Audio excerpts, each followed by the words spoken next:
Good morning and good evening girls. हमारा आज का नया मज़मून है इल्लामा इकबाल। ठीक है, इल्लामा इकबाल एक ऐसी हमाजहत शख्सियत जिनके बारे में बहुत कुछ लिखा जा चुका और लिखा जाता रहता है। लोग इसको पढ़ते रहते हैं इनके बारे में।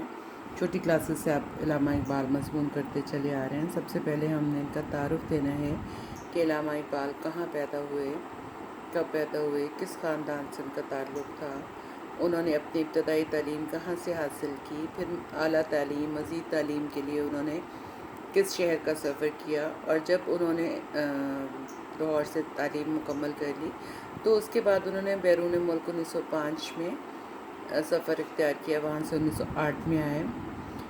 इन्हें आपकी सियासी खिदमात और आपकी शायरी की वजह से आपको मुख्तलिफ़ ख़िताबात दिए गए, इल्क़ाबात दिए गए, और आप में शायरी की तरफ बहुत ज़्यादा रुझान रखते थे और शायरी ही के ज़रिए आपने अपना सियासी किरदार अदा किया। मुसलमानों बर सग़ीर में उन्होंने आज़ादी का जज्बा भी बेदार किया।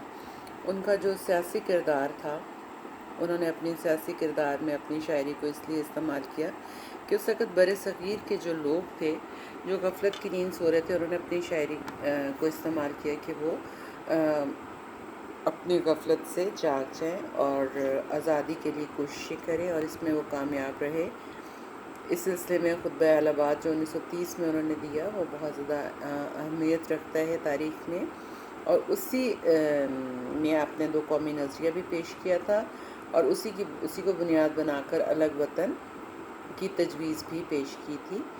और दो कौमी नज़रिया उन्होंने इसी जब पेश किया और बताया कि मज़हब की बिना पर मुसलमानों को अपना अलग वतन चाहिए। उनकी इस बात ये 1930 में उन्होंने दिया था, और मुसलमान बाकी जो रहनुमा मुसलमान थे उन्होंने इस पर काम करते रहे, और बिलाखिर 1947 तक 1940 में क़याम पाकिस्तान का फ़ैसला हुआ था और 1947 में पाकिस्तान बना था। उनकी शायरी करने का एक ख़ास अंदाज़ था जिसमें मुसलमानों को मुख्तलिफ़ इल्क़ाब से नवाजते थे, मसलन मर्द मुजाहिद, मर्द मोमिन, शाहीन।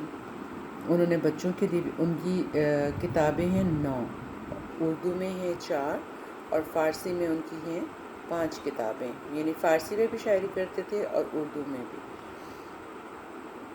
और उनकी शायरी की एक ख़ुसूसियत ये है कि अगर उस दौर के हिसाब से देखा जाए जो उनका अपना था, उसमें भी वो शायरी उतनी ही मौसर थी और आज भी उतनी ही मौसर है।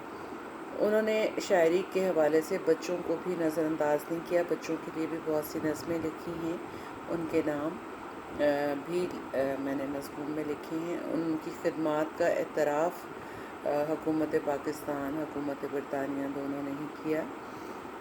और उसके बाद फिर हमने उनके इंतकाल का लिखना है कि कहाँ इंतकाल हुआ, कब हुआ, उनका मज़ार कहाँ पर है, और कहाँ पर उनका मज़ार है। बहुत से लोग उनके मज़ार पर फ़ातिहा ख़्वानी करने के लिए जाते हैं।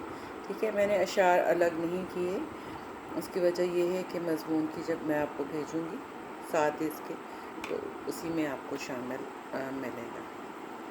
Thank you girls, thank you for watching.